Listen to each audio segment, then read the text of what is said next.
Ito ho, isang pakiusap sa parehong grupo. Alam ko po may kanya-kanya tayong estilo, may kanya-kanya tayong strategy.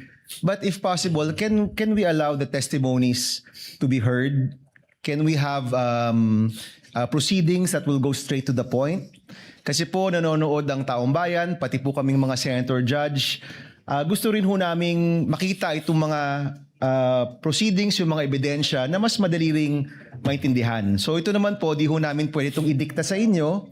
But if possible, the succeeding witnesses, and we have a long list, this goes for both parties by the way.